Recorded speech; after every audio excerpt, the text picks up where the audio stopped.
Nós vamos passar a ministração da palavra e eu quero que você abra, por favor, a sua Bíblia no Evangelho de João, no capítulo 2, e eu quero ler com vocês do versículo 1 até o versículo 11. Esse texto vai ser não apenas o nosso ponto de partida, vai ser o nosso trilho de reflexão e de aplicação prática da palavra de Deus essa noite. Evangelho de João, capítulo 2, de 1 a 11. Eu vou ler hoje na Almeida, revista e atualizada. O texto diz assim: 3 dias depois, houve um casamento em Caná da Galileia, achando-se ali a mãe de Jesus. Jesus também foi convidado com os seus discípulos para o casamento. Tendo acabado o vinho, a mãe de Jesus lhe disse: eles não têm mais vinho. Mas Jesus lhe disse: mulher, que tenho eu contigo? Ainda não é chegada a minha hora. Então ela falou aos serventes: fazei tudo o que ele vos disser. Estavam ali 6 talhas de pedra que os judeus usavam para as purificações, e cada uma levava 2 ou 3 metretas. Jesus lhes disse: enchei de água as talhas, e eles as encheram totalmente. Então lhes determinou: tirai agora e levai ao mestre-sala. Eles o fizeram. Tendo o mestre-sala provado a água transformada em vinho, não sabendo de onde viera, se bem que o sabiam os serventes que haviam tirado a água, chamou o noivo e lhe disse: todos costumam pôr primeiro o bom vinho, e quando já beberam fartamente, servem o inferior. Tu, porém, guardaste o bom vinho até agora. Com este, deu Jesus princípio aos seus sinais em Caná da Galileia. Manifestou a sua glória, e os seus discípulos creram nele. Meu Deus, nós oramos no nome poderoso de Jesus Cristo, suplicando não apenas a inspiração do alto, o mover do Teu Espírito Santo nesse ambiente, que nos leve não apenas a capacidade de entender a Tua palavra, além da razão, com entendimento espiritual, mas também, ó Deus, que seja um ambiente de aplicação prática pela ação do Senhor no nosso íntimo, de despertamento da fé, que seja um ambiente não apenas da ativação da fé, mas dos milagres que ela nos permite acessar. Nós oramos por um ambiente, ó Deus, onde de fato possamos sair daqui não apenas com a certeza do Teu toque, mas com uma forte disposição, determinação de corresponder com o Senhor e andar e viver à luz da Tua palavra. Nós oramos declarando a nossa confiança, dependência no Senhor, e nos antecipamos em Te dar glória, honra e louvor pela certeza de tudo aquilo que o Senhor fará.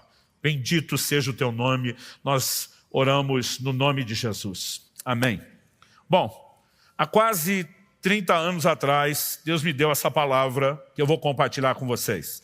Ela tem sido um marco na minha vida, um divisor de águas, não apenas na minha vida familiar, pessoal, no nosso ministério com famílias. Mas antes de compartilhar o que Deus me fez entender nesse texto bíblico, eu gostaria de começar pelo começo, como Deus nos levou a esse entendimento. Então, isso foi em dezembro de 1995. No início de novembro, Kelly e eu tínhamos nos casados, e isso deve ter acontecido logo depois da metade de dezembro. Ou seja, a gente tinha apenas 1 mês e meio de casado. Eu estava nos meus primeiros anos do ministério pastoral, sem muita experiência como pastor, e menos ainda como casado. Só tinha 1 mês e meio de casado. Mas Kelly e eu fomos, na época morávamos em Guarapuava, fomos almoçar com uma família da igreja.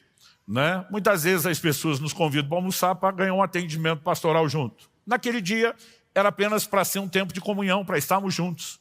E, embora nada havia sido planejado, no momento em que chegamos para o almoço, uma situação acabou vindo à tona em relação àquele casal. Nós descobrimos que ele estava vivendo de fachada há muito tempo, que aquele casamento estava falido, acabado. Havia não apenas adultérios múltiplos dos dois lados, as brigas estavam partindo para uma situação assim que já começava, fisicamente falando, a ser perigosa. E eu lembro que a gente talvez não chegou nem a comer.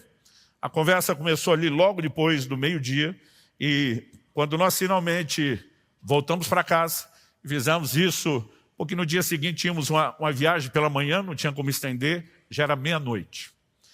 Quando aquela confusão surgiu, nós ficamos tão preocupados que a gente não tinha coragem de ir embora da casa do casal e deixá-los. a gente pensou, eles vão se matar. Quando a gente finalmente foi dormir, né, fomos para casa, Kelly e eu, pesarosos, preocupados com aquele casal, falando para eles, vocês vão viajar com a gente amanhã. A gente estava indo para o norte do Paraná, sairíamos de Guarapuava para Cornélio Procópio, para fazer o casamento do nosso Marcelo Bonfim e a Josi. Né? Eles casaram um mês e pouco depois da gente e já éramos amigos e estávamos indo para a cidade deles fazer esse casamento. No momento em que a gente foi para casa, a gente já tomou a decisão e falou, olha, amanhã cedo, nós passamos a pegar vocês vão com a gente, que nós vamos policiar vocês de perto, com medo de que a situação realmente piorasse. A viagem dava mais ou menos umas 4 horas de carro, mas parecia uns 40 dias. O que pensa num ambiente ruim, aqueles dois brigando, discutindo, a gente tentando intervir, ministrar, né? Era uma situação assim, pesarosa. E eu, sem saber o que fazer, eu lembro que eu falei para Deus várias vezes, o Senhor me deu o privilégio de começar meu ministério, né? No ministério itinerante, antes do pastoral, numa época onde havia um grande mover e uma visitação de Deus na nossa nação. Eu não posso dizer que isso era patrimônio pessoal, que era nossa unção, mas eu comecei, né, ministrando em cultos de avivamento e havia uma onda, um mover de curas e milagres impressionante. Então assim, eu já tinha visto tanto milagre da parte de Deus, que difícil para mim não era crer, difícil era não crer no que Deus poderia fazer. Mas quando eu olhei para aquela situação daquele casamento, eu lembro que antes de dormir falei para Deus, se o Senhor arrumar um casamento como esse, eu não duvido de mais nada. Eu falei, eu já vi milagres de cura extraordinários, já vi milagre criativo, o Senhor botar órgão dentro de gente que não tinha. Eu falei, mas honestamente está difícil acreditar que existe uma solução para esses dois. A coisa está feia, mas eu vou lutar com tudo que eu posso. Mas eu sei que tudo que eu puder trazer para isso não é suficiente. A gente precisa de um milagre seu. E se o Senhor fizer, eu nunca vou duvidar da possibilidade de casamento nenhum ser restaurado. Quando chegamos na cidade, deu tempo de pegar um almoço, né? E como era sábado, a família do noivo, no caso o Marcelo, preparou uma feijoada.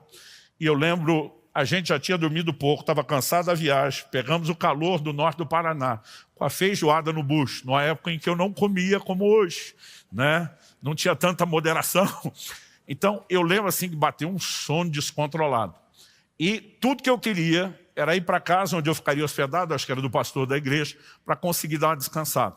Mas na hora de sair, eu lembro que o Marcelo falou para mim, você já sabe o que vai pregar à noite no meu casamento? Eu falei, não sei não. Ele falou, como não sabe? Eu falei, Marcelo, casamento diferente de culto, eu prego 10, 12 minutos, é difícil eu passar disso. Para mim a cerimônia tem que ser rápida, curta, né? Então não adianta nem pensar demais no que eu vou falar para não estender. Eu lembro que ele ficou indignado. Ele falou, eu chamei você porque o povo gosta de ouvir pregar. Eu falei, e para a igreja vou pregar no culto de domingo. Né? Então eles que me ouçam no domingo. Eu não sei o que ele tinha imaginado. Eu acho que ele achou o casamento dele assim, um culto de avivamento. Cura, milagre, batismo do Espírito Santo, salvação. Né? E ele queria assim, ministração longa. Eu falei, não, eu não faço, me recuso. Né? O casamento não é dia disso. E eu lembro que ele ficou assim muito frustrado. Mas ele falou para mim assim, pelo menos me prometo, você vai orar a Deus e perguntar se ele tem alguma palavra especial. Falei, isso eu te prometo. Então, antes do cochilo, por causa da promessa que eu tinha feito, falei para Deus, se o Senhor tiver alguma coisa especial para esse casamento, eu estou aberto e receptivo. Eu falei, mas ontem eu fiquei fazendo hora extra para o Senhor. Eu estou com sono, então vou dormir. Tua palavra diz, aos seus amados o Senhor dá enquanto dorme. Então eu falei, eu não vou nem me ocupar de me preocupar com isso. Se o Senhor quiser, aproveita enquanto eu durmo. É aquele tipo de oração que eu acho que foi mais para desencargo de consciência, do que esperando que acontecesse o que aconteceu. Mas, naquele cochilo da tarde, eu posso dizer a você, como os profetas do Antigo Testamento falavam, veio a mim a palavra do Senhor. Eu não estou dizendo da palavra, né, que se tornou parte da Escritura, mas, enquanto eu dormia, eu tive um sonho. Honestamente, eu não me lembro de quase nada do aspecto visual. Aliás, eu costumo dizer que meu sistema de vídeo parece não funciona muito bem, mas o de áudio, eu lembro exatamente o que aconteceu. Havia uma pessoa que ela me explicava esse texto de João capítulo 2. E o que eu quero compartilhar com vocês hoje é simplesmente a réplica daquilo que me ensinaram. Eu lembro que numa das primeiras vezes que eu preguei, foi depois disso que eu passei a contar essa história, alguém falou, pastor, que mente brilhante. Eu falei, mente brilhante, coisa nenhuma. Dei Ctrl+C, Ctrl+V, né? Copiei e colei. Eu lembro que a hora que eu acordei daquele sonho, eu puxei um pedaço de papel e rascunhei. E naquele dia eu quebrei meu recorde. Foi talvez o casamento que eu mais falei. Acho que foram 22 ou 23 minutos. Acabei não conseguindo, por mais que resumisse, ficar nos 15. Hoje, como não é um casamento, estou sem pressa. Já marcamos a reunião mais cedo para que você não tivesse pressa. Então, não vou fazer promessa nenhuma sobre o tempo. Mas foi nesse ambiente que Deus me deu esse desenho. E antes de compartilhar o desenho em si do que nós vamos repartir, né, eu quero só te encorajar, né, a procurar, enquanto ministramos, filtrar os princípios. Talvez você esteja vivendo um momento de necessidade, talvez não. No dia em que eu ministrei aquilo no casamento do Marcelo, ele não parecia estar precisando disso. Anos e depois, ele e a Josi viveram uma grande crise. Quem conhece o testemunho dele sabe. E foi justamente a decisão que tomaram de sentar para assistir aquele vídeo e de lembrar tudo que Deus tinha falado, que os inspirou para acreditar e viver a restauração deles. A palavra que eu liberei naquele dia foi o ponto de partida da restauração daquele casal que nos acompanhou. Eles não apenas foram restaurados, eles passaram a ministrar casais e restaurar muitos outros casais. Assim como Marcelo e Josi, depois do seu testemunho também, passaram a replicar isso na vida de muita gente. Eu não sei te dizer nesses 30 anos, quantos casamentos, pela graça, bondade de Deus e para a glória dele mesmo, nós vimos experimentar intervenção sobrenatural. Gostaria de dizer que foi todo mundo, mas nem todo mundo quer andar no trilho que normalmente nós propomos. Alguns querem apenas alguma intervenção de Deus instantânea usando a lei do menor esforço. Eles gastaram anos estragando o matrimônio, mas eles querem que Deus resolva em segundos, sem que eles sequer participem muito. E normalmente não funciona assim. O que eu tenho aqui não é uma fórmula instantânea para você, mas é um trilho de princípios bíblicos que pode e com certeza vai te ajudar. Então, no momento em que eu tive o sonho e a pessoa falava desse texto, ela me chamava muito a atenção para a afirmação que está no versículo 11. Com este, deu Jesus princípio. Outras traduções, né, usam a palavra deu início. Essa palavra significa começo, origem, né? A primeira pessoa ou coisa numa série. Em outras palavras, esse é o primeiro milagre que Jesus operou no seu ministério. E aquela voz dizia, você diz que crê para todo tipo de milagre, porque já viu curas e milagres de toda sorte, mas que não tem fé para um milagre no casamento desse casal que você está, né, levando na viagem com você. Ele dizia, é importante que você perceba que o primeiro milagre de Jesus não foi um milagre de cura, não foi de multiplicação de alimento, não foi de libertação. O primeiro milagre de Jesus foi operado dentro de um casamento. Ele disse, isso não está registrado na Escritura à toa. Romanos 15:4 diz que tudo quanto foi escrito, para nosso ensino foi escrito. O apóstolo João termina o seu evangelho dizendo, se todos os milagres que Jesus operou fossem registrados, nem no mundo inteiro caberiam os livros. Ele diz, mas esses foram selecionados. Ou seja, o que nós temos nos evangelhos é a seleção, uma pequena seleção de incontáveis milagres. Ele diz, esses foram selecionados para que vocês creiam. Ou seja, não é apenas um relato histórico.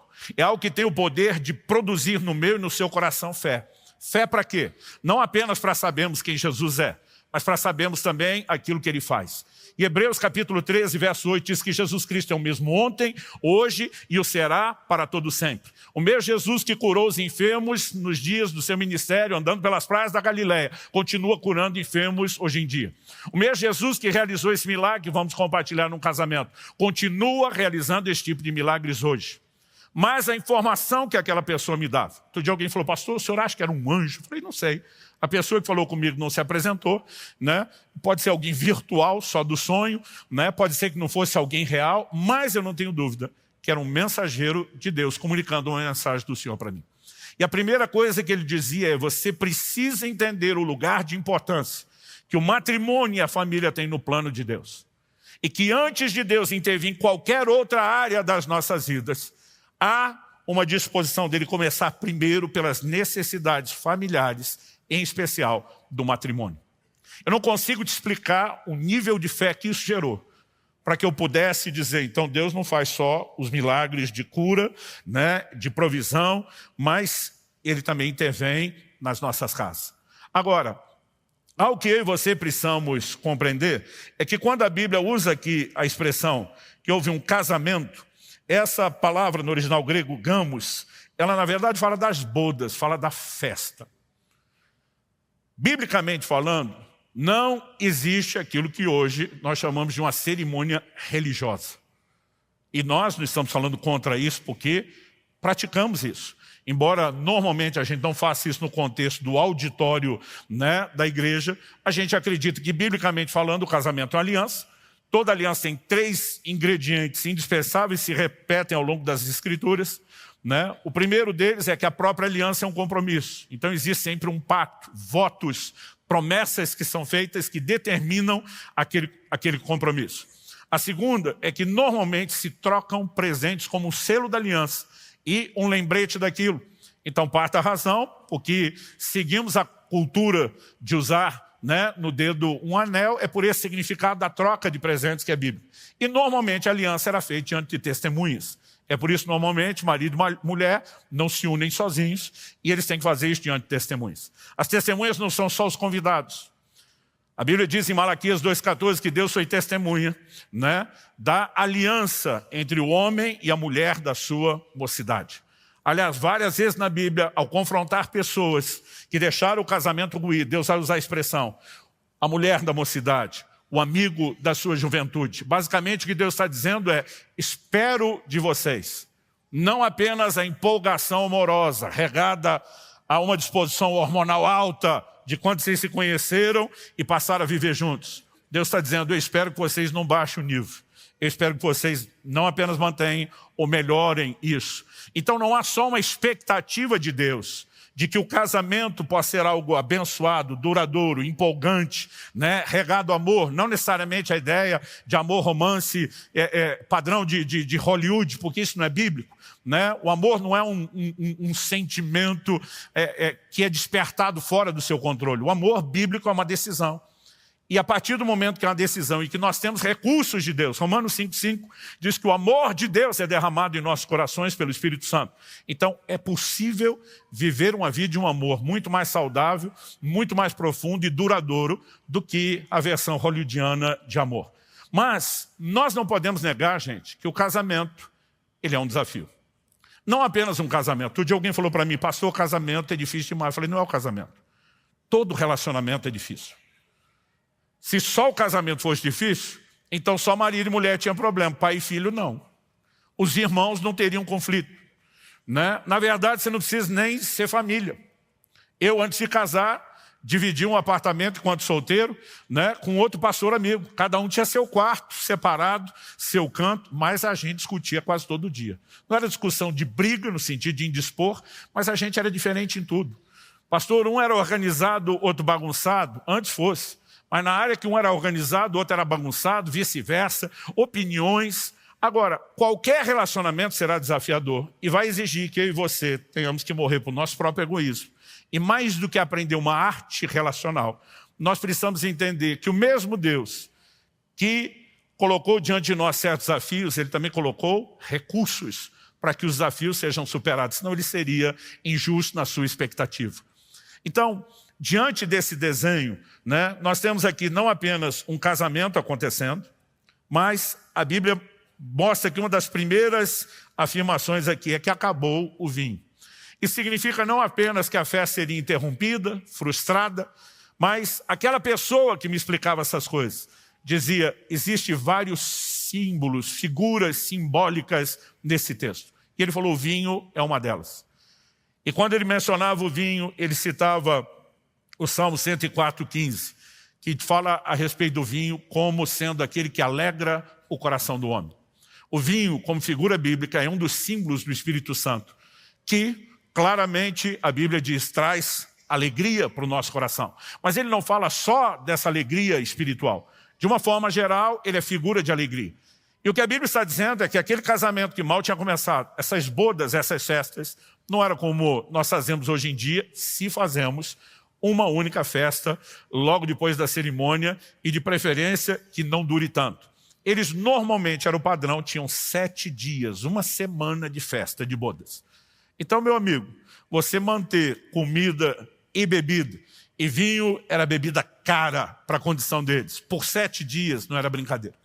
Quando o vinho acabou, esse é o cenário que nós vamos apresentar aqui como problema.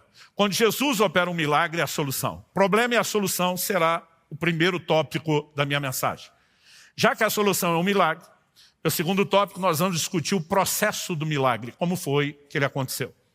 Para só em terceiro e último lugar falar do resultado do milagre. Mas quando falamos do problema, o relato bíblico é o vinho acabando.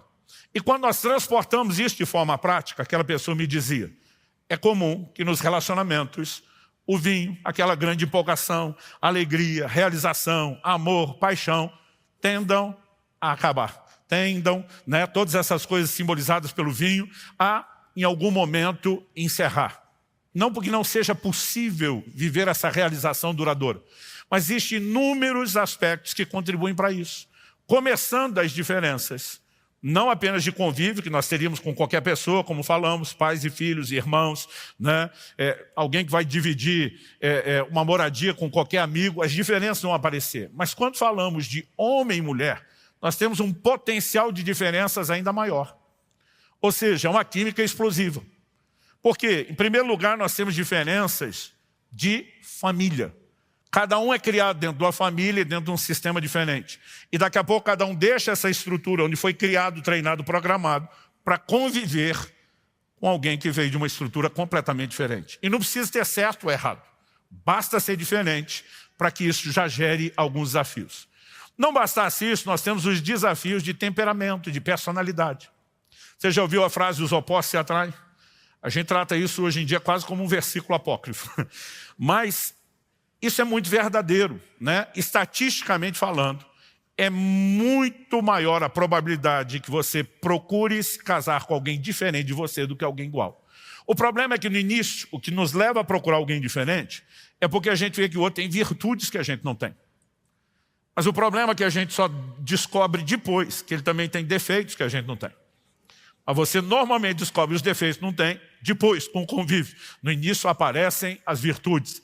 E essas diferenças vão trazer um desafio ainda maior.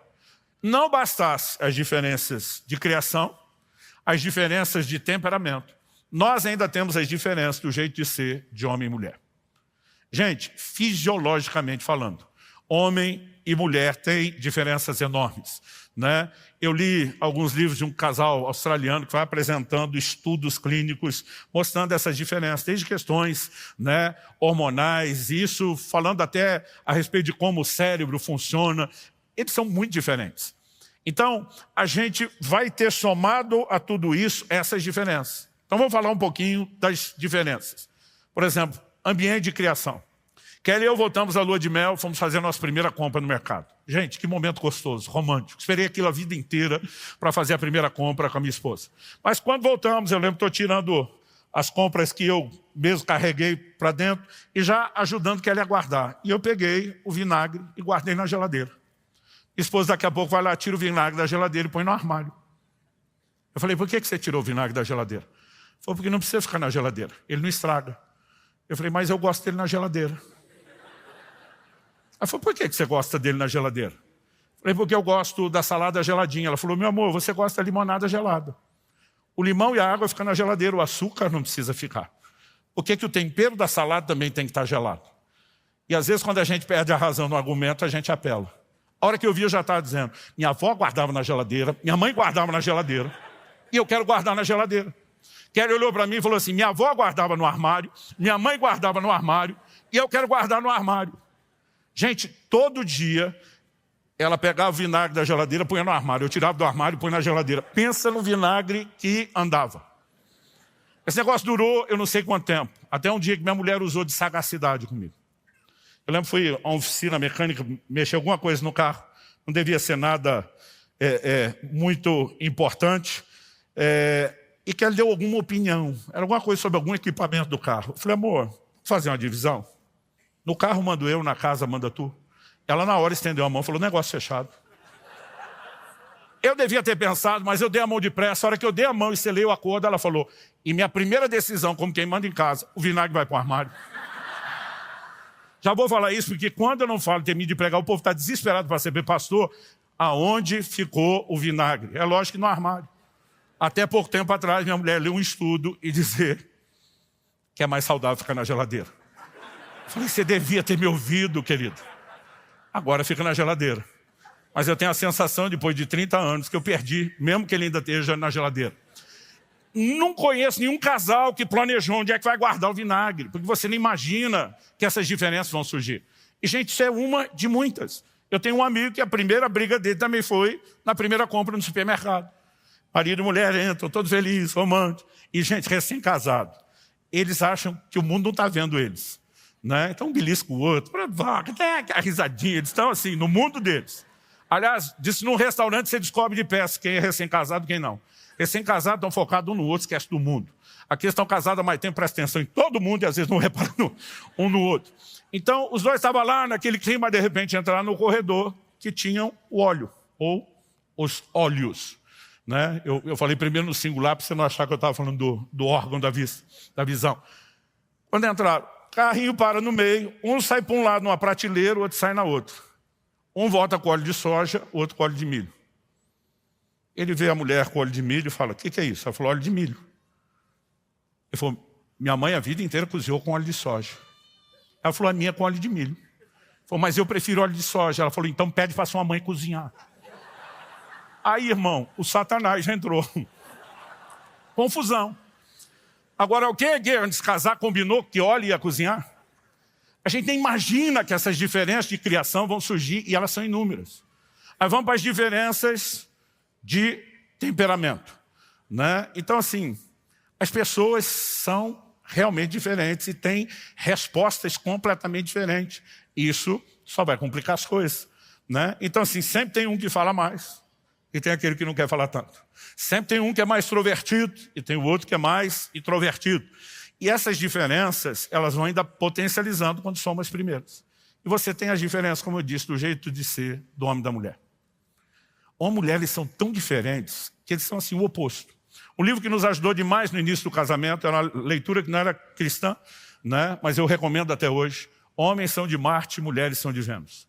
É uma perspectiva antropológica, sociológica, de comportamento. E o cara usa essa figura para dizer, parece que cada um veio de um planeta diferente, se encontraram aqui e estão tentando, né, fazer funcionar as suas diferenças. Você já viu os homens quando se encontram? Gente, um homem não elogia o outro, não na frente. A gente, quando se encontra, expressa carinho como? Esculhambando. E aí, cabeçudo? E aí, barrigudo? Né? Ô, careca, eu não sei. Gente, não tem. Um homem chegar para o outro e falar, você está lindo. Nunca. Agora, quando um sai da roda, vai embora e não está ouvindo, aí pelas costas a gente fala, gente boa isso aí. Os outros podem crer. Mas na frente nós nunca vamos dizer que ele é gente boa. Por que é assim? Não sei, mas é assim. Agora, já viu as mulheres? É o oposto. Quando ela assim, quando você está linda, você que está, emagreceu, blá, blá, blá. A hora que uma sai da roda, engordou.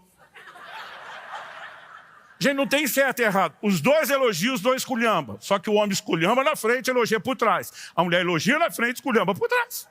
São diferentes. E quando você soma essas dificuldades, gente, honestamente, eu demorei para entender. Né? Eu dizia para minha mulher, você não toma banho, você tenta se cozinhar a si mesmo com água quente. Mas, fisiologicamente falando, a temperatura do corpo da mulher é mais fria. Né? Ela vai ter dificuldade com isso, vai querer mais coberta na cama, tem elementos que são fisiológicos. Outro dia, a gente estava conversando com casais e normalmente os homens reclamam que a mulher fala demais. Eu falei, gente, para de reclamar da sua mulher falar demais. Porque, fisiologicamente falando, o sistema nervoso que controla a fala da mulher é de 4 a 6 vezes mais desenvolvido que o do homem. Eu falei, você que tem um retardo mental. E aí você reclama que ela fala muito? Ela é que tem que aturar o seu retardo. Os homens ficaram quietos, as mulheres riram, lavaram a alma.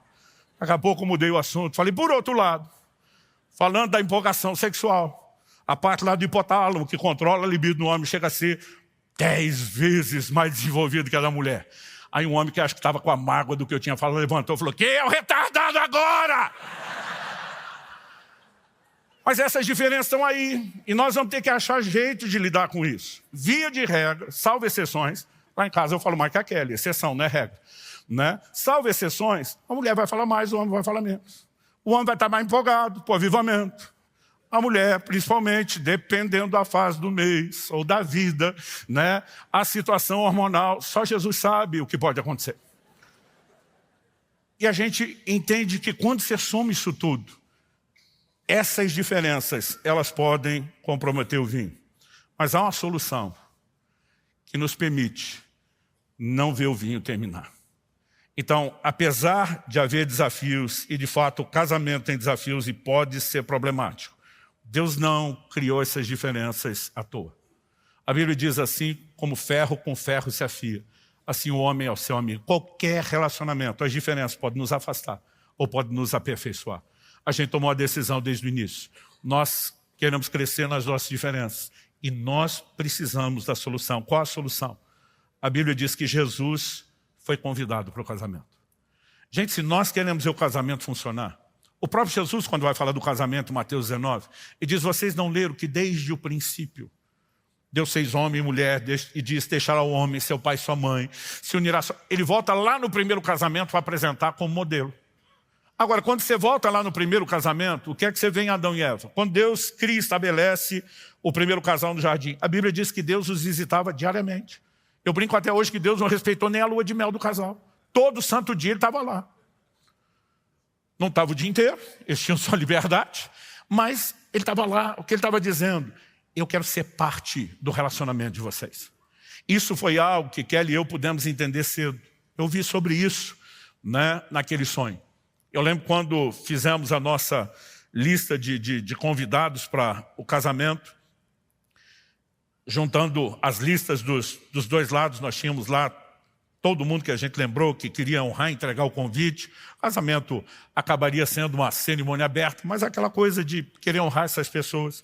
Eu lembro que chegou o dia que os convites estavam prontos, e a Kelly mesmo, minha esposa sempre teve uma letra artística muito legal, ela falou, eu mesmo quero escrever e endereçar. Então nós marcamos um dia onde, enquanto conversávamos e planejávamos outras coisas, ela estaria endereçando lá os envelopes.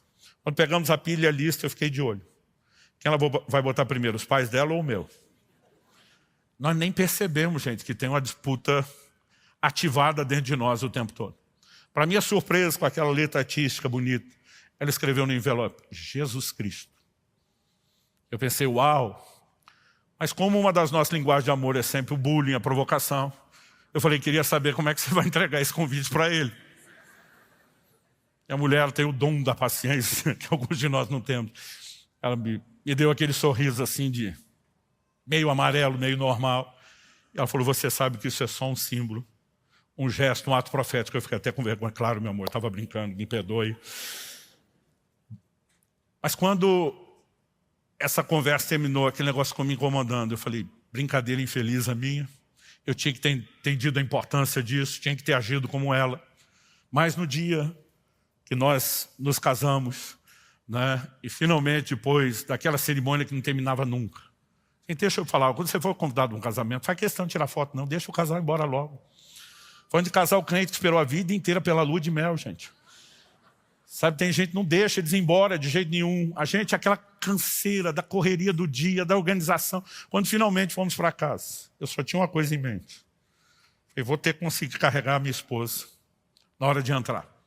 A gente tinha ganhado de presente uma lua de mel para viajar só no dia seguinte. E decidimos que a gente não queria passar a primeira noite no hotel. A gente queria passar no apartamento, queria morar. E eu falei, eu quero entrar com estilo. Mas a primeira coisa que fiz, quando chegamos no quarto, nós dobramos o joelho do lado da cama, juntos. E dissemos, Senhor Jesus, tivemos uma cerimônia invocando o seu nome, adorando o Senhor, priorizando a sua presença. Mas aqui, sem fazer média para ninguém, só nós. Nós estamos dizendo, o Senhor é um convidado para conviver, para estar conosco, não só na festa. Nós te queremos o tempo todo. Nós queremos um casamento onde o Senhor seja Senhor. Onde o Senhor esteja presente não só para assistir ou fiscalizar, mas para intervir. A gente quer submeter tudo que nós vamos viver. Queremos ter festa, né, de todo o gênero, espiritual, emocional, deleite físico, sempre com a ciência de que o Senhor está presente, de que em tudo nós temos que te agradar. E sabe, a consciência daquele convite e daquela oração do primeiro dia é algo que me marca até hoje, 30 anos depois. Nós precisamos cultivar a presença do Senhor nos nossos matrimônios. Eu gosto de dizer às pessoas, já falei isso para os jovens, fiz isso quando namorava, né? Meus 2 filhos tomaram a decisão por eles, nunca pedi, né? Mas os 2 decidiram que daria o primeiro beijo só no altar. Eu falei, olha, eu apoio vocês, jamais exigiria, porque seria incoerente da minha parte. Falei, beijei muito sua mãe. Na minha época, não só a gente não tinha esse entendimento, como fui orientado pelo pastor Francisco, que Deus o tenha. Ele dizia, quem mora longe, se vê uma vez por mês, se esse namoro for frio demais, não dura. Então, obedecendo o meu pastor, eu gosto de jogar nas costas dele, né? Nós tomamos uma decisão, vamos esquentar um pouco. Aí você descobre que nunca esquenta só um pouco. Agora, não tem coisa que te ajude mais do que depois de você ter dado 2 ou 3 beijos, dizer, vamos orar? Você lembra quem você serve, quem que você tem que agradar, as leis dele. Pensa num negócio que tem um poder e uma força maior do que qualquer empolgação hormonal, né? E a gente aprendeu essa coisa de precisamos cultivar a consciência da presença dele. Se nós não praticarmos isso, não adianta querer viver milagre. Tem muita gente que a hora que o vinho acaba, ele quer correr atrás de Jesus para chamar. O diferencial que nós temos aqui é que na hora que acabou, ele estava lá. E porque estava lá, e foi convidado para estar lá, ele pôde agir. Eu não consigo ver nada que seja mais importante a ser apresentado para você do que essa questão de cultivar a presença do Senhor, não apenas na nossa vida enquanto indivíduos, mas no nosso casamento. Ainda que você não faça isso todo dia, o tempo todo, mas os casais não deveriam apenas orar sozinhos, também deveriam orar juntos, né? Nós aprendemos a importância de cultivar a presença de Deus naquele dia, naquele sonho, né? Isso me foi apresentado como uma das maiores chaves. A Bíblia diz, se o Senhor não edificar a casa, em vão trabalham aqueles que edificam. Então assim, nós temos que fazer a nossa parte, não dá para terceirizar para Deus. Mas não adianta achar que nós vamos conseguir fazer sem Ele. E sem Ele, não é a mera formalidade de dizer, Senhor, nós queremos a tua bênção. É cultivar a presença dEle, é respeitar a palavra dEle, é andar nos seus valores. Então, o primeiro passo que determina o milagre era a presença de Jesus. Mas era só isso? Não. Quando a mãe de Jesus começa a provocá-lo, dizer, acabou o vinho. Ele está dizendo, ainda não chegou minha hora. Ela vira para os serventes e faça o que ele mandar. A Bíblia diz que esse é o primeiro sinal público de Jesus. Particularmente, eu imagino que dentro de casa Jesus já podia ter feito alguma coisa. Se não, Maria no mínimo sabia quem era Jesus e que em algum momento ele ia começar a fazer coisas extraordinárias. Então ela dá uma instrução para os serventes. O que ele mandar, obedeça. Por que ela está falando isso? Porque ela já está imaginando, deduzindo. Ele pode propor uma coisa que não faça o menor sentido para vocês. Como ele vai fazer? Encha as águas, as talhas de água. Não, mas o que está faltando é vinho, não é água. Encha de água. Ela falou, o que ele mandar, obedeça. Não questiona, só obedeça. Então, se você quer um ambiente de milagre, em primeiro lugar, cultive a presença dele. Segundo, não cultive por mera formalidade ou interesse. Faça isso com uma disposição de obedecer e de cumprir aquilo que ele diz que nós temos que fazer. Ele está certo sempre, gente. E se o Senhor diz que o melhor caminho é quando alguém te bate na face e vira outro, quando te pede para caminhar 1 milha junto, você e a segunda, quando pede a capa para você entregar a túnica, existe algo nessa obediência, aquilo que Jesus falou, que não se trata de mera passividade. Aliás, não há passividade, porque a nossa carne vai lutar contra tudo isso. Você vai ter que ser, na verdade, muito ativo para conseguir subjugar a força da carnalidade, do egoísmo em qualquer relacionamento para poder andar naquilo que Deus tem. Então, esse relato do milagre nos apresenta um quadro de problema e a solução. Problema, o vinho, naturalmente falando, tende a terminar, especialmente por causa das diferenças. Pode ter inúmeros outros fatores, mas especialmente por esse. Mas a solução vem de cultivar a presença de Deus e da disposição de obedecer. Quem está entendendo, diga amém. Segundo lugar, se a solução é um milagre, qual é o processo do milagre? O que Jesus fez não é algo unilateral, né, só da parte dele, ou como a gente possa interpretar aqui, da parte de Deus. O Senhor Jesus chama aquelas pessoas a trabalharem e interagirem com Ele. Então, naquele sonho, aquela pessoa que me explicava, me dava aquela aula, ela falou, além da tipologia do vinho, há outras coisas nesse texto que você precisa observar. Falou, em primeiro lugar, a quantidade de talhas. A Bíblia diz que haviam 6 talhas de pedra. Não eram 5, não eram 7, a Bíblia especifica 6. Na simbologia bíblica, os números normalmente não aparecem de forma aleatória. Eles normalmente comunicam um significado. Número 6 na Bíblia sempre está relacionado ao homem e aquilo que é humano. O livro de Gênesis diz que Deus criou o homem no 6º dia. De Gênesis a Apocalipse, a mensagem é a mesma. No Apocalipse a gente tem lá a menção do número 666. E a Bíblia diz número de homem.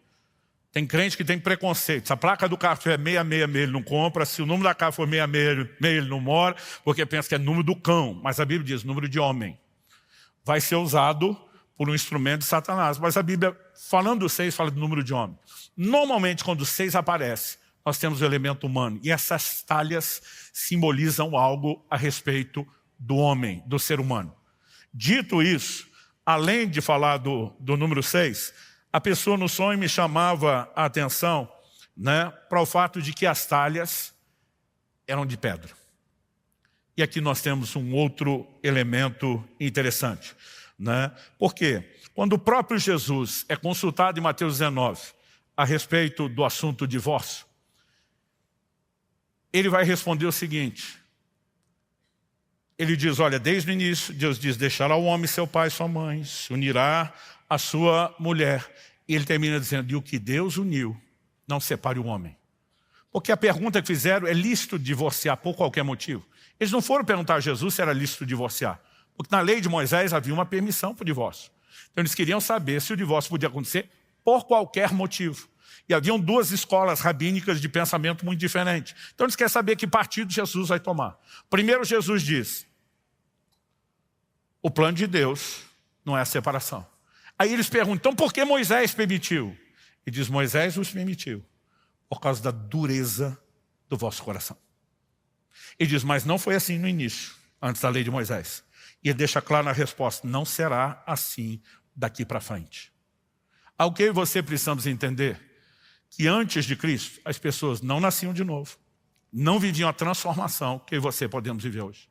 Jesus diz, pela dureza do coração, pela incapacidade de vocês de viverem transformação. O livro de Hebreus cita repetidas vezes que a lei não podia aperfeiçoar aqueles que prestavam culto. Então ele diz, Moisés permitiu em caráter de exceção, pela dureza do coração. Mas desde a velha aliança, havia promessas dizendo, como no livro de Ezequiel, eu vou tirar de vocês o coração de pedra.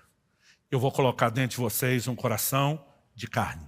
Ou seja, aquela dureza de uma natureza não transformada, que era a única justificativa para uma exceção temporária. Jesus diz, esse quadro vai ser mudado, esse quadro vai ser removido.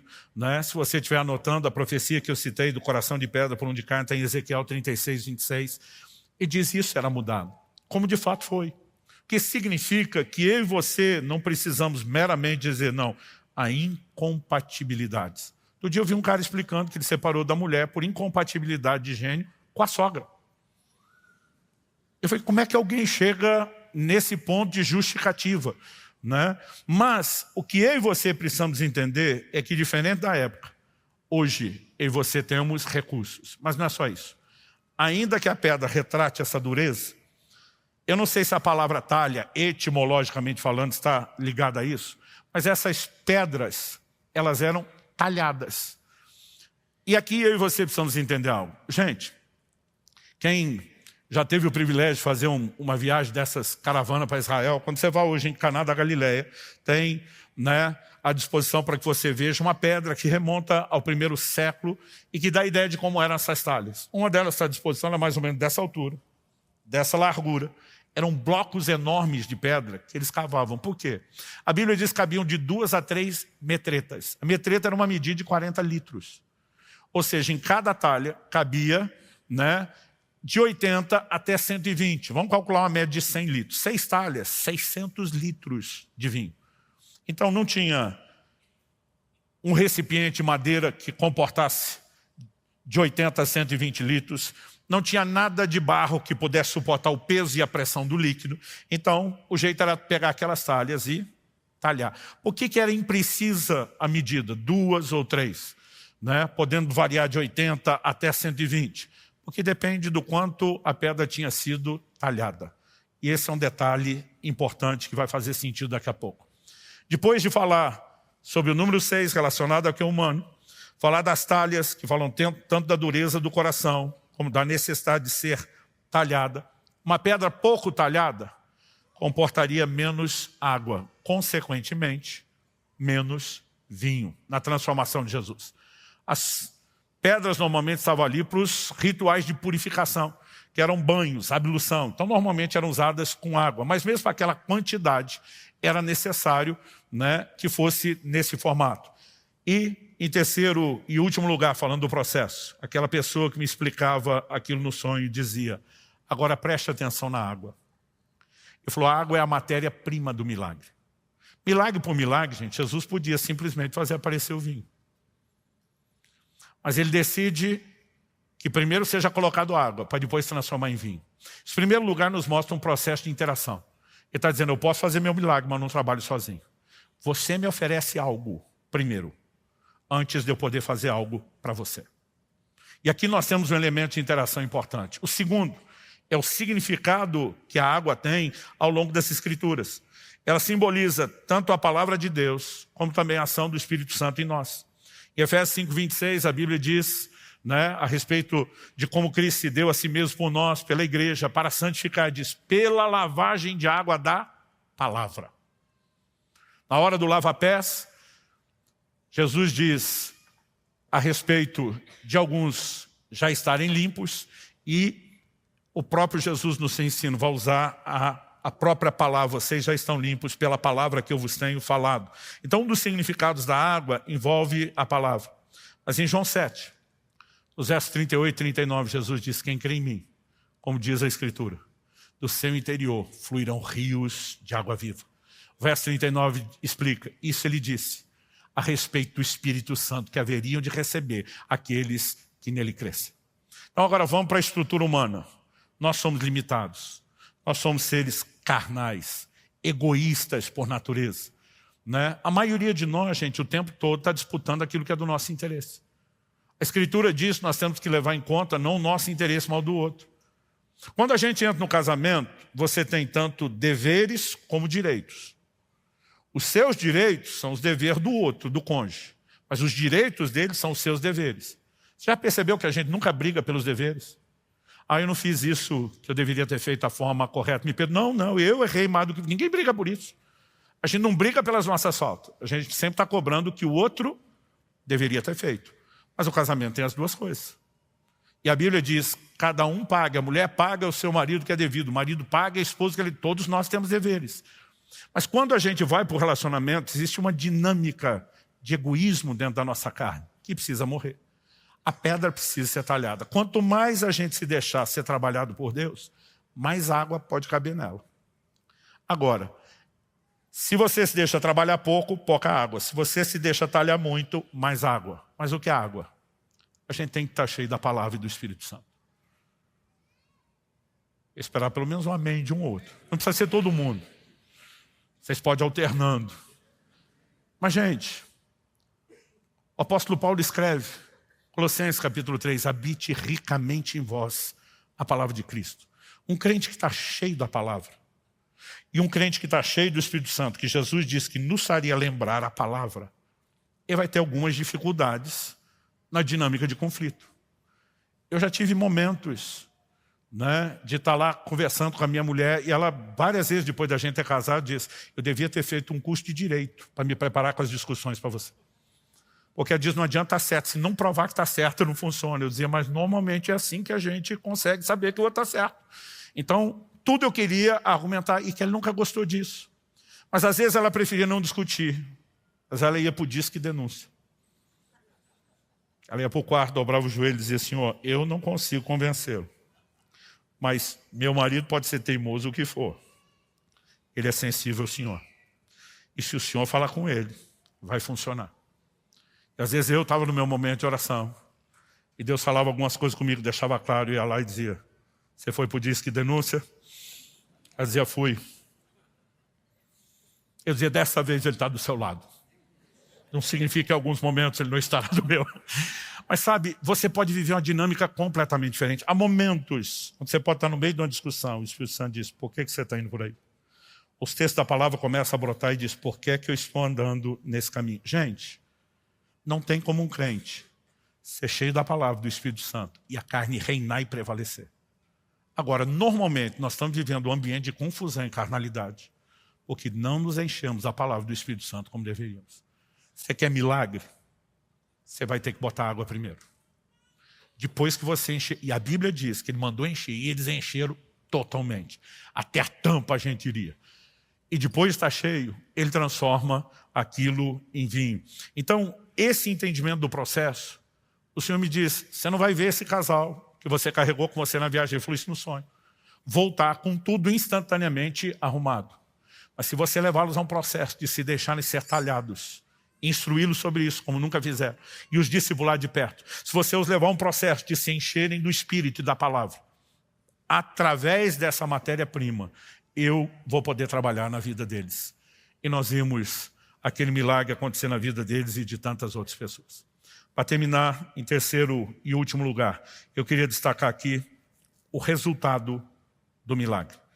Então, nós temos pelo menos duas coisas quando falamos do resultado do milagre que precisa ser levado em conta. A primeira delas está no verso 9. Tendo o mestre Sala provado a água transformada em vinho, não sabendo de onde viera, se bem que sabia os serventes que haviam tirado a água, chamou o noivo e lhe disse, todos costumam pôr primeiro o bom vinho.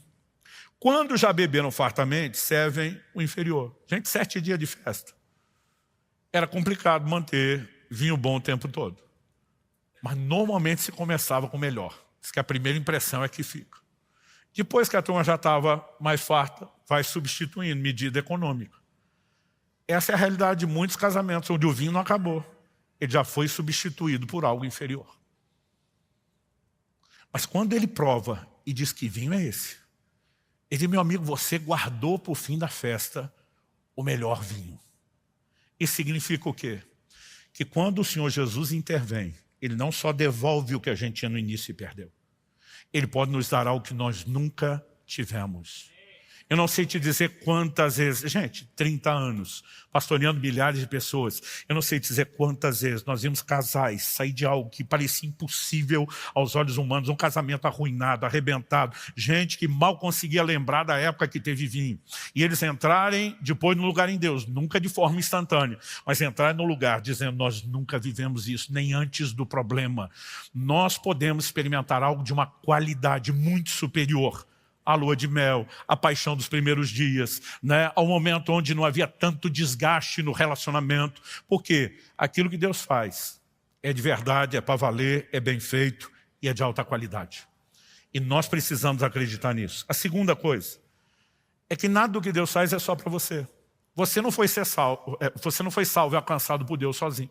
Falamos disso aqui domingo, nós somos alcançados para alcançar, o que inclui pessoas.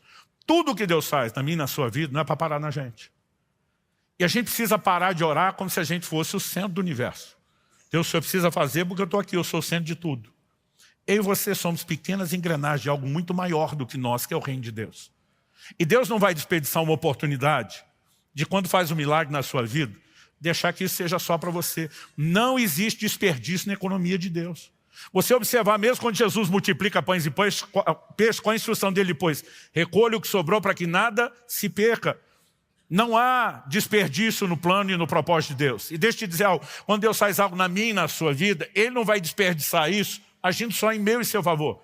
Deus pega todo milagre, toda intervenção que Ele faz na nossa vida para nos colocar numa vitrine, para que isso inspire outros, para que isso traga glória e honra ao seu nome. E o verso 11 nos mostra o objetivo principal do milagre. Nós precisamos parar de achar que Deus existe apenas para nossa alegria. É lógico que Ele tem realização para nos proporcionar no âmbito individual e mesmo matrimonial. Mas Deus não existe só para fazer eu e você feliz, querido. Na verdade, se nossa alegria fosse Ele, a gente não teria tanta infelicidade, tanta necessidade de ficar pedindo alegria para Ele. Mas quando Deus opera na minha e na sua vida, Ele está dizendo, além de te abençoar, eu quero te usar como instrumento que inspire outros, que traga glória, que traga honra ao meu nome. Nós tivemos a oportunidade ao longo dos anos de poder levar a Jesus muitas pessoas que trabalharam em casa. né? Cada lugar tem um nome, é empregado, é a doméstica, é a servente, é a diarista, né? Então, nós tivemos a oportunidade de levar muitas dessas pessoas que trabalharam conosco para Jesus. Porque no convívio, elas diziam, vocês têm algo diferente que a gente não vê na maioria das casas. E sabe, quando as pessoas veem o que Deus está fazendo, isso pesa para honrar e glorificar o nome do Senhor, para provocar a fé das pessoas, né? Muitas e muitas situações. Milagres nós vivemos de provisão, milagres de cura. A gente sempre entendeu, isso não é apenas para nós, isso precisa ser compartilhado, isso precisa ser às vezes até alardeado, porque vai provocar a fé de outros, vai trazer glória a Deus. E o verso 11 diz, com esse, deu Jesus princípio aos seus sinais em Caná da Galileia, manifestou sua glória e os seus discípulos creram nele. Quando esse entendimento entrou no meu coração, gente, eu tinha 1 mês e meio de casado. Eu falei, Deus, esse casamento tem que funcionar. Não é apenas para que eu seja feliz, para que o Senhor seja exaltado, para que o seu nome não seja envergonhado. O Senhor me chamou para pregar a sua palavra, que revela princípios do matrimônio e da família. Como que eu não vou trazer o Senhor para dentro? Como eu não posso, né, ter essa preocupação de dizer, a gente tem que viver de forma exemplar, a gente tem que transbordar essa mensagem através da forma que vive. E aquilo gerou algo dentro de mim. É possível viver de uma forma que não seja apenas bom para a gente, seja bom para Deus, seja bom para os outros, para aquilo que as pessoas verão. E sabe, eu já vi gente dizer, não estou mais disposto a... Não acho que o cônjuge vale a pena. Se ele não vale, o nome de Deus sendo glorificado, em vez de envergonhar, deveria valer. As pessoas seriam inspiradas, deveriam valer. Sabe, nós não percebemos que muitas vezes é um jogo de desgaste emocional explorado por Satanás para que você seja passivo e não lute. É possível viver a intervenção de Deus. E sabe, uma coisa era eu pregar, quando eu pregava essas coisas logo no início, que Deus falou comigo, as pessoas, está na lua de mel, é fácil falar isso. Hoje, 30 anos depois, eu digo, nós estamos na melhor fase do casamento. Outro dia um falou para mim assim, vocês ganharam na loteria. Acharam uma compatibilidade. Falei, meu amigo, eu e minha esposa, nós somos diferentes demais. Ela é surpreendentemente dócil e paciente. Eu acho que isso ajuda. Principalmente pelo fato de eu ser um colérico daqueles que sempre se irritou mais fácil. Mas nós dois entendemos que a gente tinha que ir para um lugar onde essas talhas de pedra tinham que ser mais cavadas. Onde a gente tinha que não apenas encher de água, mas criar o maior espaço possível, para que houvesse o maior volume possível de água. Porque se você é pouco talhado e bota ali meia metreta, 20 litros, você tem um milagre menor do que o que tinha 3 metretas, 120 litros. Quem está entendendo? Você pode ter 2 talhas cheias, mas um é muito pouco cheio, porque ele não se deixou ser trabalhado. Agora, quando nós vamos entrando nesse lugar em Deus, é possível experimentar ações extraordinárias da parte de Deus. Eu me lembro de uma ocasião onde Kelly e eu tivemos muita discussão, não virava briga, mas a gente, discussão no sentido de ficava argumentando e não entrava em acordo. A maior reclamação das mulheres, os maridos normalmente o problema não é o que você fala, é como você fala. E às vezes eu dizia, eu tenho culpa de ter um pulmão forte. Mas não é apenas o tom da voz, né? É a forma, é a maneira. E para nós isso era algo comum. Eu dizia, meu amor, não adianta nada falar com a voz baixa, dócil, educada, e feito ninja, passar o bisturi por baixo, né? E botar as entranhas do outro para fora também, né? Então não é só como, também é o que. Ela dizia, mas também não é só o que, é como. E a gente ficava nessa discussão um tempão. Eu lembro de um dia, nós chegamos numa casa fazer uma visita, portão eletrônico na época era novidade. Toquei o interfone, o irmão da casa falou, estou abrindo, e aquele portão abriu, eu fiquei impressionado, o portão abrindo sozinho. Aí um cachorrinho, filhotinho da casa, fugiu para a rua. Eu catei o bichinho antes que fosse atropelado. Mas era fofinho. A família estava longe, abriram o portão, ainda não tinha chegado. Aproveitei o momento, estava só eu e a Kelly e o cachorrinho. Falei, você é uma bolinha de pelo tão fofa. E comecei a esculhambar o cachorro, mas com um jeitinho bonito de falar. Minha mulher falou, pode parar que eu estou entendendo onde você vai. Eu falei, amor, é só o que, como fala. O que fala faz toda a diferença também. Não tinha jeito da gente resolver esse negócio. Mas um dia minha esposa, eu falei de uma forma acertada, sábia. A gente tinha um problema para resolver, porque além de marido e mulher, a gente trabalhava junto. E Kelly tinha tomado a decisão no departamento dela, que resolveu o problema do departamento infantil, mas criou problema para outros 3. Ela tomou a decisão sozinha, sem o presbitério. Falei, meu amor, nós estamos indo para a reunião. E lá, eu não sou o seu marido, eu sou seu chefe. Eu vou ter que corrigir o que você fez. Não leve no pessoal. Lembre que eu amo você. Mas eu vou ter que tocar no assunto na reunião e resolver o problema. Ela falou, que bom você falar isso antes, me preparar e fazer isso com tanto jeito dessa forma. Você podia fazer isso sempre. Ela falou, aliás, antes de corrigir, me ajudaria muito se você me elogiasse. Quando ela falou isso, eu já perdi a paciência. Falei, quando eu elogio você, eu não boto uma crítica no meio. Raramente você precisa ser confrontado ou criticado. O tempo todo você é louvável. E eu não tempero com algo. E no dia de chamar a atenção, ela falou, me ajudaria muito. Eu olhei para ela e falei, não me peça para praticar essa psicologia barata. Ela sabiamente ficou quieta, mas foi por disque denúncia. Dia depois eu estou orando, estava quebrantado. O momento perigoso é quando você está quebrantado na oração. Eu estava dizendo para Jesus, estou facinho. O senhor pode pedir o que quiser. O Espírito Santo falou comigo, você me acusou de praticar psicologia barata. Falei, nunca. A única vez que falei isso foi uns dias atrás para minha mulher, que queria que antes de eu confrontá-la, elogiasse ela. Ela é elogiada a maior parte do tempo. Me recuso a fazer isso. Eu falei, se você classificou o que sua mulher te pediu de psicologia barata, você falou mesmo contra mim. Não tinha nada a ver com o senhor, é só com ela. Ele falou, vai ler Apocalipse 2 e 3. Eu já sabia o que tinha lá, as cartas às 7 igrejas da Ásia. Em todas elas, antes de confrontar, Jesus começa elogiando. Vamos tomar a primeira carta no início do capítulo 2, a igreja de Éfeso como exemplo.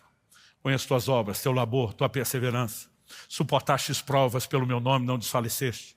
Puseste a prova, e se dizem apóstolos, não são, os achaste mentirosos. Ele fala da dedicação, do trabalho, da resiliência, do controle de qualidade. Aí em algum momento ele diz, mas como ninguém é perfeito, tem um negocinho aqui que nós vamos ter que arrumar. Tenho contra vocês, que vocês abandonaram o primeiro amor. Mas o fato errado não significa que está tudo perdido.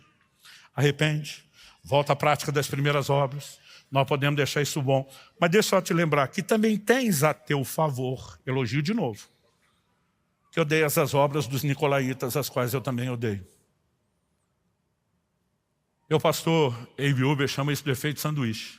E diz que toda a correção devia ser como um hambúrguer, servido em 2 metades de pão. Pão apreciação, antes e depois. Correção no meio.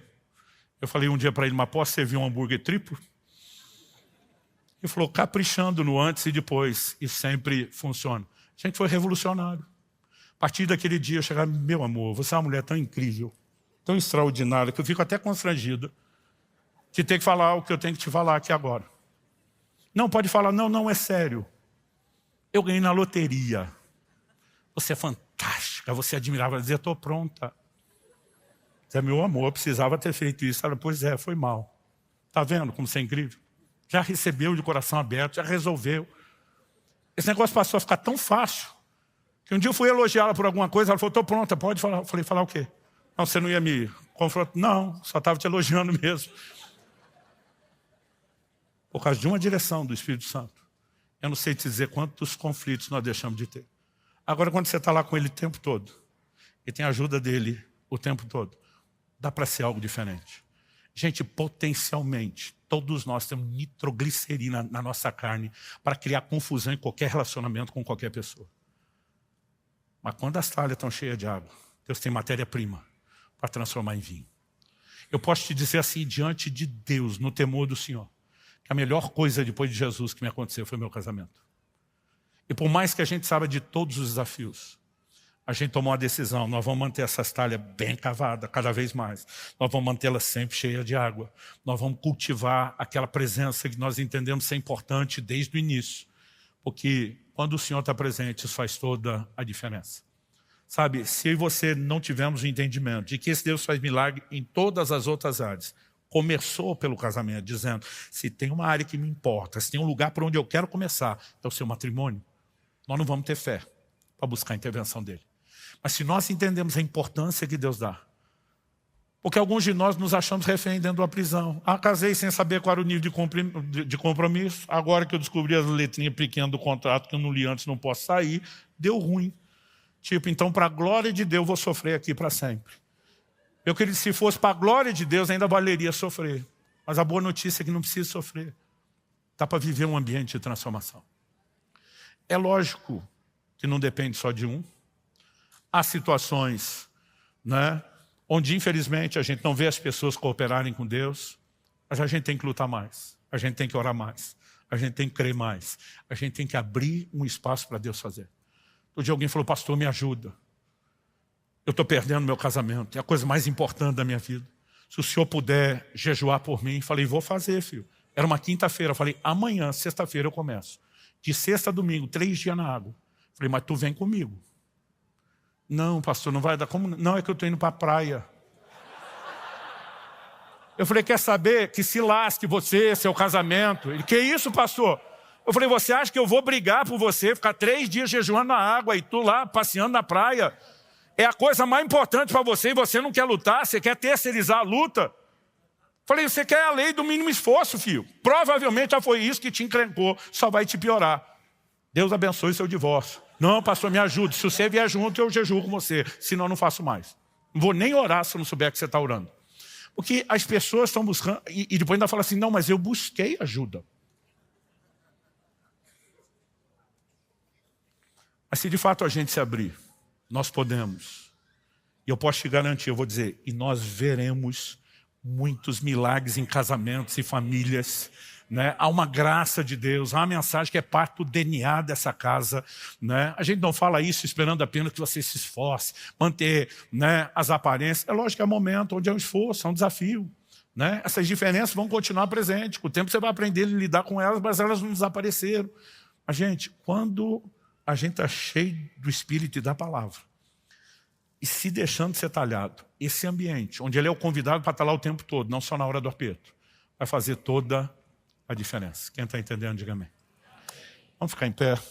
Eu gostaria de orar com vocês.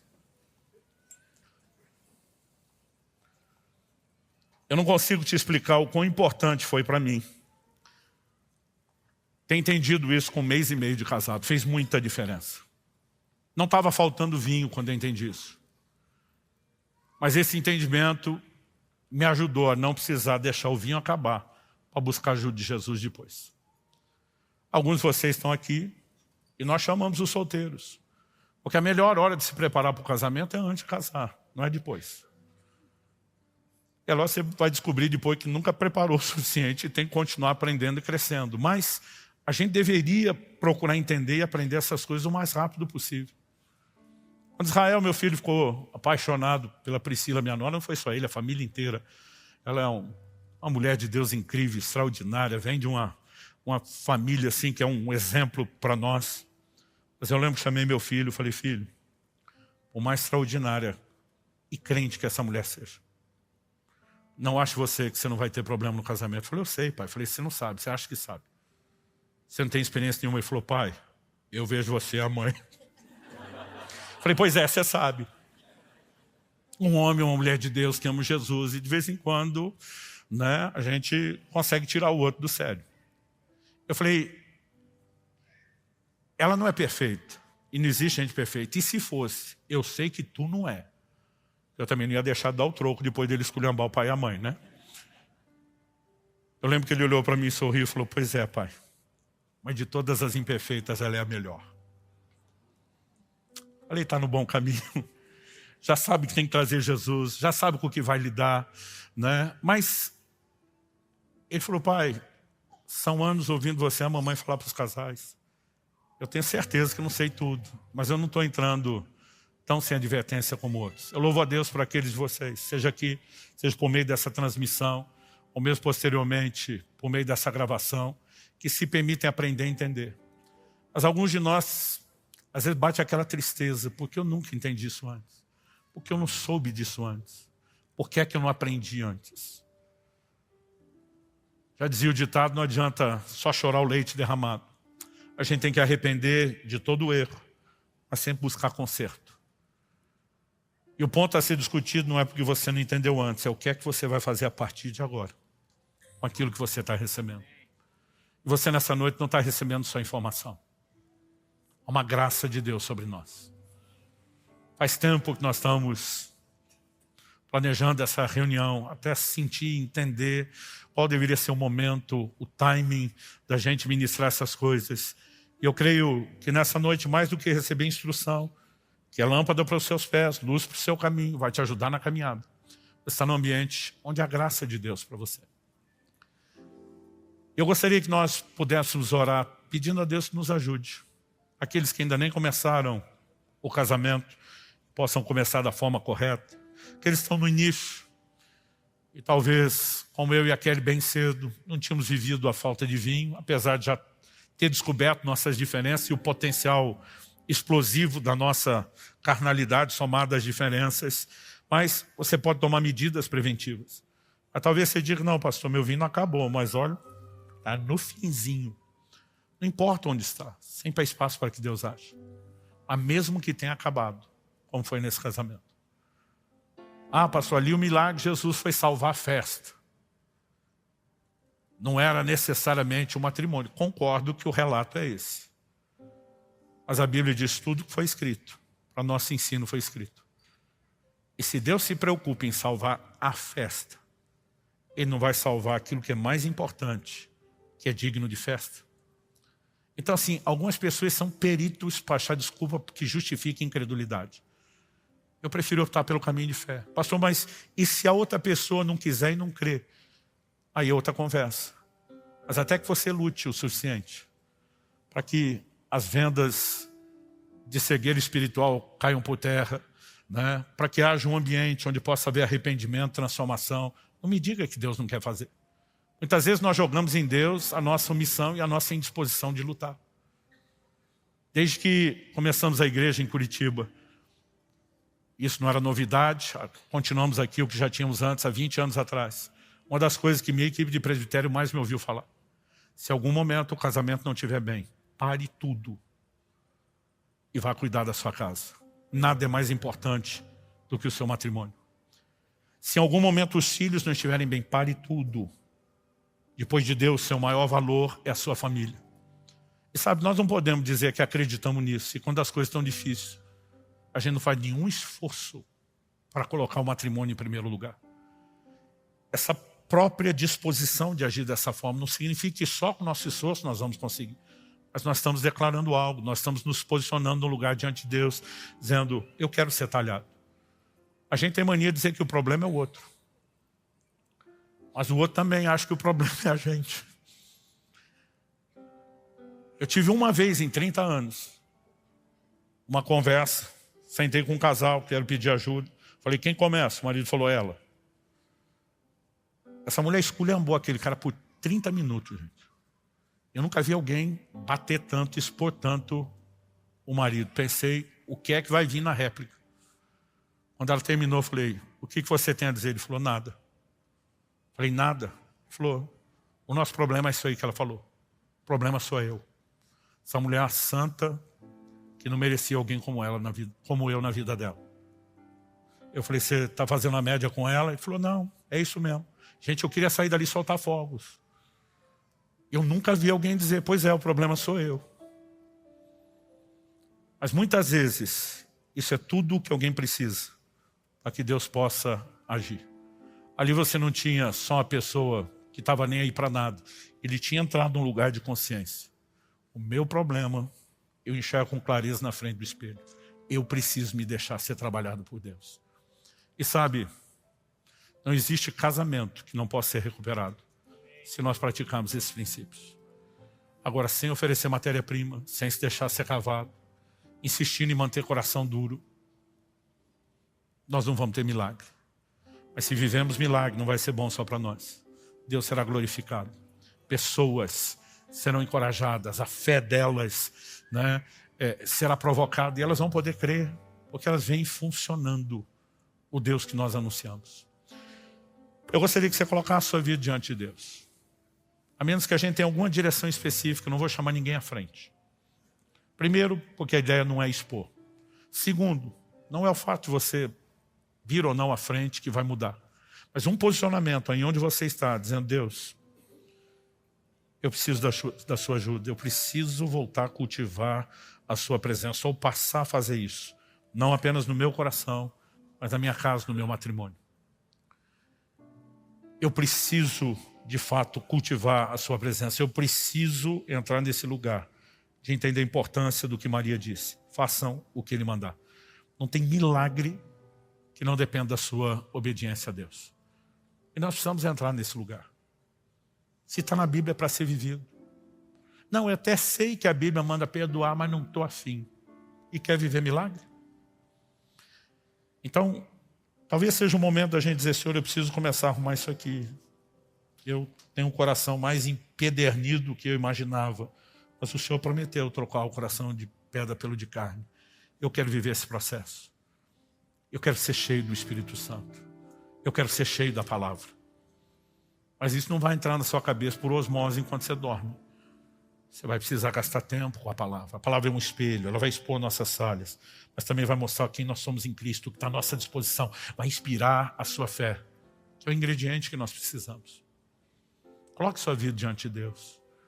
Talvez você diga: pastor, as coisas estão melhores do que nunca, mas tem espaço para melhorar. Talvez Deus incomode alguns de nós aqui presentes a orarmos por casais que não estão aqui e que estão precisando ir para a UTI urgentemente. Se você sentir algum impulso de Deus de interceder por alguém, não acho que isso é coincidência. Creia que é um impulso do Espírito Santo e obedeça a isso. Vamos orar por um instante. Do seu jeito, da sua maneira. Eu pedi para você ficar em pé porque é hábito. A hora que eu vejo, já fiz. Ora como você achar melhor. De pé, sentado. Ah, pastor, eu quero ajoelhar aqui no meu lugar. Né? Pastor, eu sinto a necessidade. Quero ir aí na frente, ajoelhar? Pode.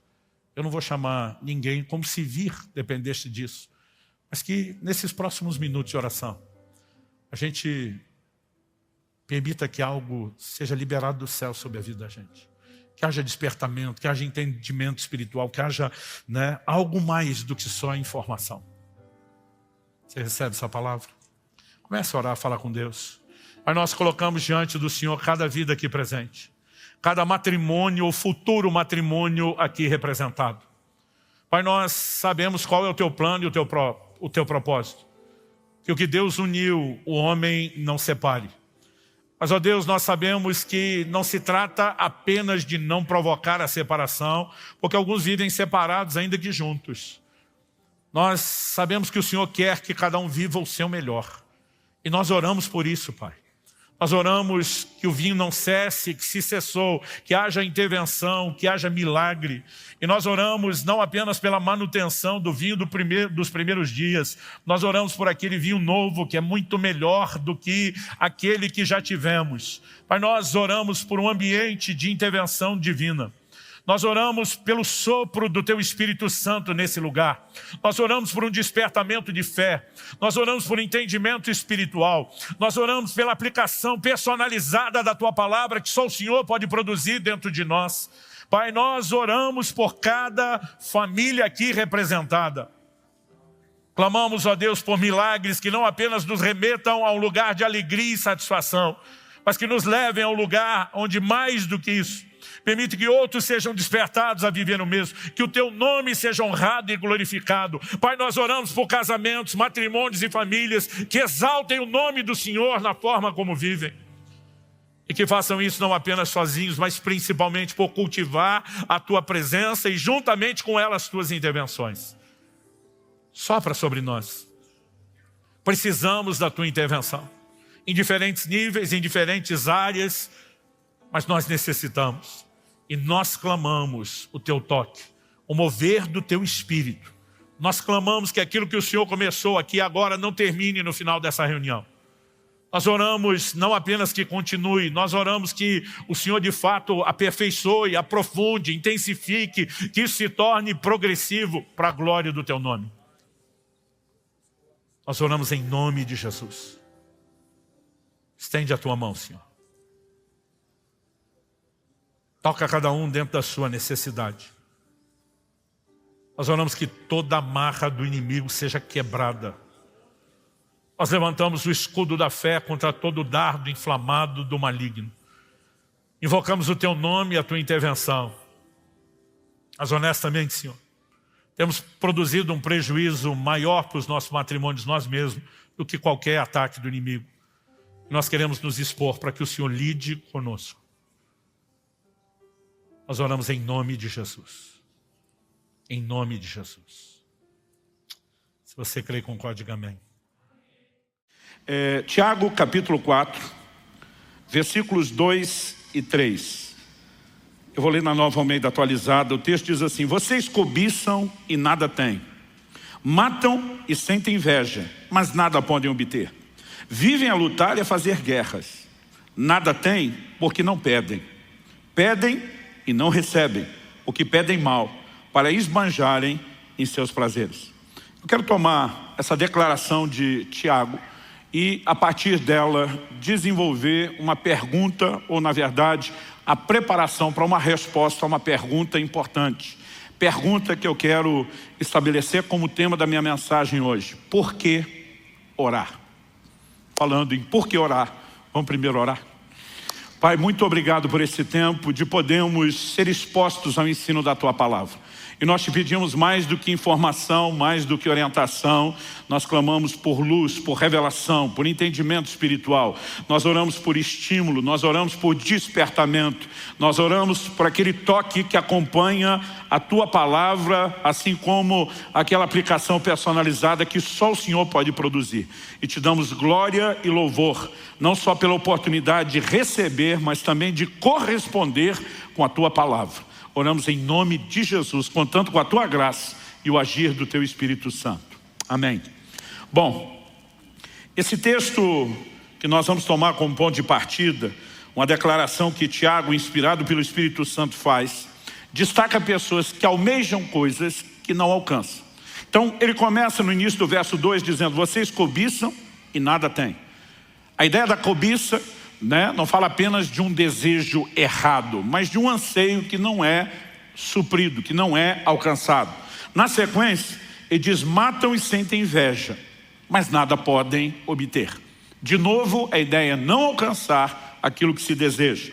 Depois ele volta a enfatizar: vivem a lutar e a fazer guerra. Mas dessa vez ele conclui: nada tem porque não pedem. Ou como dizem as traduções mais antigas: nada tendes porque não pedis. Basicamente ele está dizendo que a razão de não alcançarem aquilo que querem é porque tentaram isso apenas pelas formas, eu diria, não só naturais, mas carnais, e excluíram aquilo que eu chamaria de uma grande chave de acesso à manifestação de Deus e ao sobrenatural, que é a oração. Em primeiro lugar, ele fala de pessoas que não experimentam a intervenção divina porque não oram. Mas depois ele fala de um grupo que até ora, mas não recebe de Deus, porque apesar de pedir, que é a coisa certa para se receber de Deus, orar, eles fazem a coisa certa do jeito errado e não conseguem resultados. Ou seja, tanto por um motivo não orar, como por outro, orar de forma errada, eles acabam não acessando a intervenção divina. Eu tive o privilégio de nascer e crescer num lar cristão, então desde que eu me entendo por gente, eu ouço sobre oração. Mas eu tive o privilégio de ouvir não apenas o aspecto teórico da oração, gente falando a respeito do que a Bíblia diz ou da experiência de outros. Eu tive o privilégio de ver a oração funcionando dentro de casa enquanto eu era criado. E nesse ambiente de oração, nós vimos manifestações do poder de Deus e do sobrenatural na nossa família, que sempre tiveram um impacto positivo na minha vida. Mas foi depois dos 15 anos, com a experiência do batismo no Espírito Santo, que eu comecei a me sentir irresistivelmente, provocado, atraído para um lugar de oração. E digo irresistivelmente porque quanto mais eu entendi o que era a dinâmica de operação do Espírito Santo, e quanto mais eu entendia que isso estava relacionado com a vida de oração, mais provocado eu me sentia.